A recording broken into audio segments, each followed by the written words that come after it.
Okay, all today is we're not going to be doing any math with this stuff. All you're going to have to do is identify what they are, okay? So I'm going to give you a bunch of figures, three-dimensional figures, as it says right there. And you just have to, on a quiz and a test, you just have to identify what they are, all right? You don't have to do anything with them. You just have to tell me what it is. So you don't have to draw it on the quiz or a test. You may want to try to draw it in here. These three-dimensional figures are kind of hard, if I could talk. They're kind of hard to draw. I grabbed them from the internet, so I wouldn't have to draw them because my drawing capabilities are very limited. And so if you want to try to draw it, you can, but at least write them down. You can always look them up. You can always look them up, Google it or something like that and see what they look like. Most of these are in the book, so you could look there as well. Everybody with me? I don't think everybody is.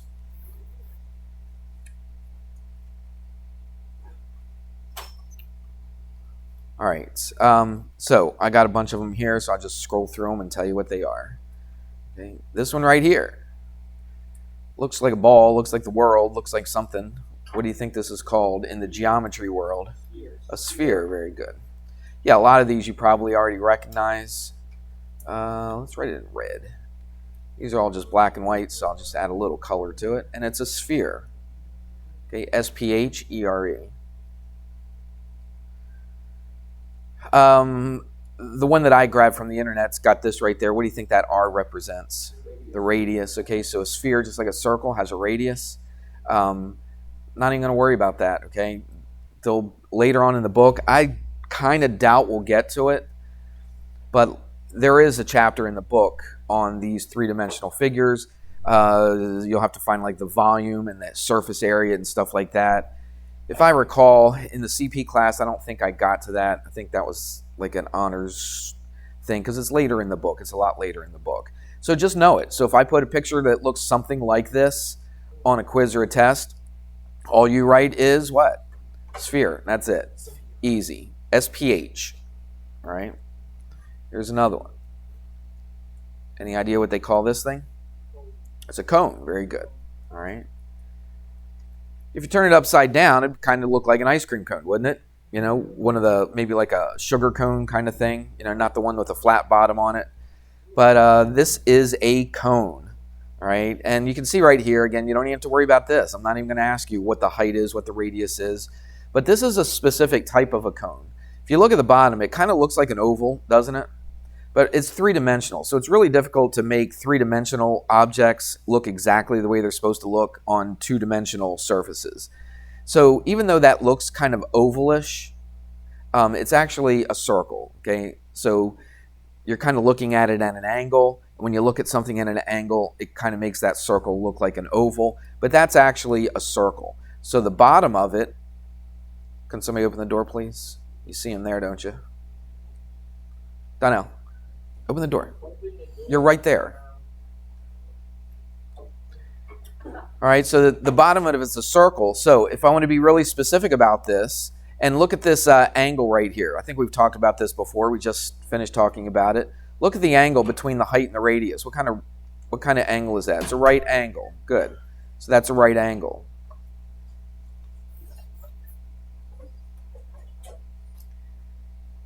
So we call this not just a cone, because there's another cone you're going to see in a second, all right, but we call this a right, let's do this. Let's put this down here. Give me some room.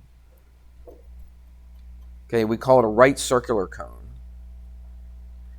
Why do we call it right? Because the height and the radius make a right angle, all right? It just goes straight up. So the top of this cone is going to be directly above the middle of that circle, all right? So we call it a right circular cone. Why do we call it circular? Because the bottom is a circle. Ben, do you need to leave?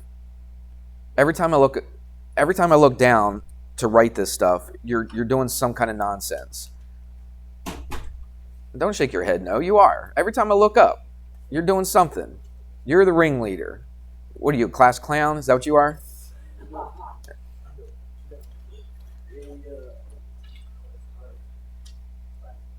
Let's pay attention.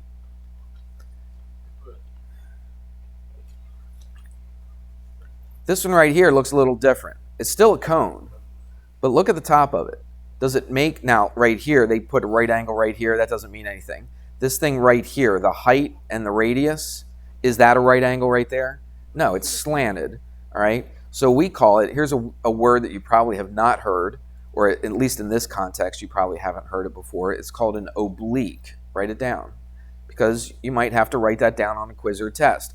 I don't give you options. I don't give you multiple choice, okay? You got to know what that is. So I could put a picture that looks something very similar to that, and you have to tell me exactly what it is. Okay, you got to tell me very specifically what it is. So for instance, this one right here, just saying it's a cone is not enough, right? Because that cone and that cone are very different, aren't they? They got some similarities, but they're different. This one I call a right circular cone, because this comes straight down to the middle, to the radius. It's perpendicular. There's a word I don't think we've talked about yet, but makes a right angle. So that's a right circular cone if you had something like that. This one is not a right circular cone, but it is oblique, and the bottom, oblique means it's just slanted, okay? You've typed on like Word and stuff where you change the letters to italics, is that right? Basically, italics is kind of just taking your words and just slanting them a little bit, okay? They do a little bit more than that depending on what font you're using, okay? But a lot of programs, and I work with a program with a yearbook, instead of calling it italics, they call it oblique, all right? So it's a word that you see from time to time, right? So it's oblique, which just means it's what? It's slanted. So if this is slanted, right, the sides of this cone are slanted, we call that an oblique circular what? Cone. Now a cone always comes to a point. What do you think we call that point? We've used that word on a couple occasions. A vertex, very good. Okay, so even though you haven't learned that with three-dimensional objects, you know that's the vertex. All right. Again, I'm not going to worry about that. The only thing I'm going to do for about the fourth or fifth time today, I think I've said this, I'm just going to put the picture on the quiz and you just have to tell me what it is. That's all you have to do. All right. Everybody got that? Okay. What do you think we call this thing? It's a cylinder. Very good. Okay, but it's a specific type of cylinder. What do you think? A right? What's the bottom of it? Circular. Right circular cylinder. Okay. So again, why is it right? Because of this thing right here. Okay, the height and the radius. Do you see that? By the way, the bottom of this thing, I don't think I've said this, it's called the base. Same thing with a cone. All right, the bottom of it right there is called the base. Same thing with a right circular cone. Okay, this circle right here, you could also call the base of the cone. All right? So a cone always comes to a point right there and right there, but a cylinder does not. It still has a circular base, but the sides do what? They don't come up to a point, they just go straight up, all right, at a right angle. They just go straight up. So what about the top of this cylinder? Okay, you guys said it was a cylinder, so I'll use that word. So look at the base of the cylinder, look at the top of the cylinder. Are they different? Are they the same? Are they what? Yeah, they're the same, okay? So I could also call the top of this the base. A lot of times when we think of the base, we always think of being on the bottom. But since the base on the top and the base on the bottom are exactly the same, we could call them both the base. All right? Again, that's not going to be on a quiz or anything, but it's good to know. So what do we call this? A right, oops, forgot the C. Circular cylinder. Okay, this is how you spell cylinder. Everybody watch and spell it correctly. Even in my honors class, okay, we already went through this stuff and they had to write it down. You just wouldn't believe the spellings for cylinder. It starts with a C and then a Y. All right, some people put S-I. All right, it's not S-I, it's C-Y, cylinder. Okay, it's kind of weird spelling. English language is kind of weird sometimes, but that C sounds like an S, and the Y is like a I. All right, so it's cylinder. Spell it correctly, C-Y-L. Then the ender part of it is easy to spell, but the C-Y-L, okay, that's what you want to do first. So make sure you spell it correctly.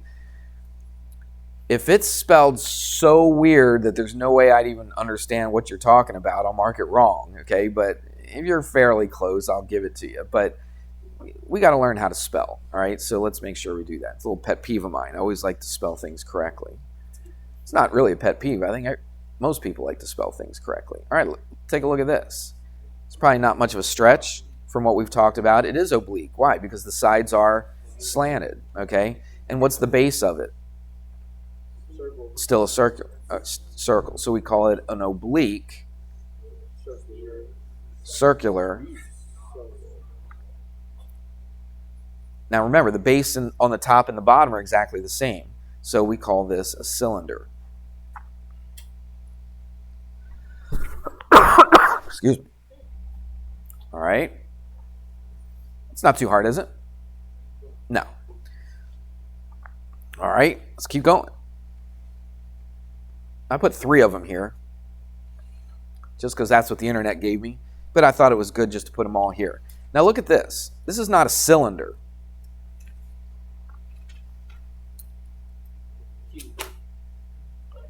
You could think of it as a cube.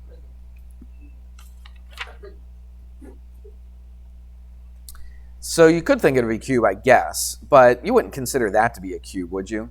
Like if it was completely the same on all the sides, you'd probably consider it a cube, but that's not one of the words that we're going to use, okay? This is called a, let me see which one it is. It's a prism. I heard it already. So it's a prism. These are all prisms, because look at it. The bottom is not a circle.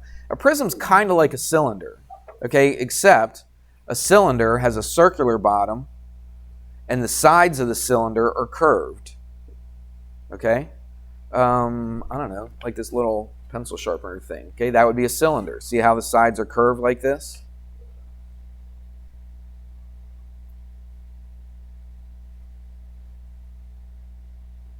I don't understand.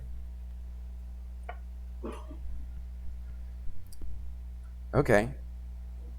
So the sides are just rectangles, basically, okay, or 4-sided figures. They're not round like a cylinder, okay, but they kind of do the same thing.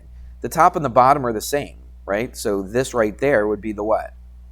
The base of it, and it has another base as well. It's got a base on top, the base on top, base on the bottom, and the sides just go straight up, just like a cylinder, except on a cylinder, the sides are rounded, okay? It's round. All right, Donnell, you can step outside.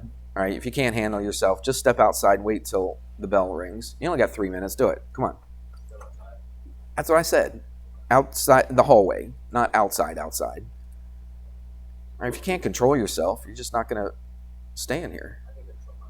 No, you can't. I've given you a bunch of chances. So just step outside. Just step outside. Just do it. So this, what kind of a base is this? Look at the shape of it. It's a rectangle. Yeah, we don't know it's a square, okay, because they didn't say all the sides are equal, but we can definitely look at it and say it's a rectangle. So we would call this a rectangular, actually we call it a right, put RT for right, rectangular prism. Oops, prism. Got to spell right, don't I? What about this one? What would I call this one? What is it? Oblique. Oblique. Make sure you spell that. It's a weird word, and it's got a Q in it. You don't have too many words with Q's in it. So oblique. That's not right. If it's oblique, it's not right. Okay, because the sides don't go straight up and down. They go at a slant. Okay, we would just call it an oblique. You could call it, I wouldn't even call it rectangle. I just call it an oblique prism is good enough. Not really sure if you call that oblique rectangular prism or not. What is this one, though? Look at this. Yeah, very good. It's a triangular prism. And look at the sides. They go straight up. So we could say what? It's a right triangular prism. Okay? All right, so all prisms are not exactly the same. That has the base of a triangle. That's got a base of a rectangle. So we could just change it a little bit. We're almost done.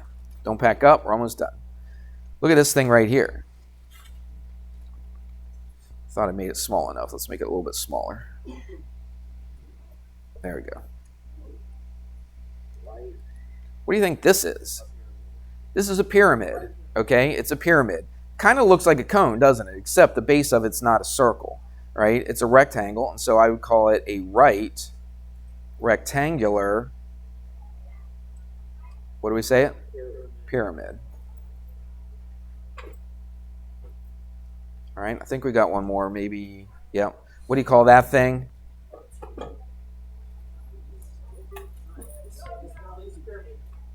It's pyramid because it comes to a top like this, okay, and it's got straight sides and all that, but it's slanted, so it's a what? It's oblique, okay? It's an oblique pyramid. If you look at the bottom, 1, 2, 3, 4, 5, 6, it's hexagonal pyramid if you wanted to say that, because that's what the base is. All right, we're going to do some more tomorrow, so that's what we'll do tomorrow. No homework tonight.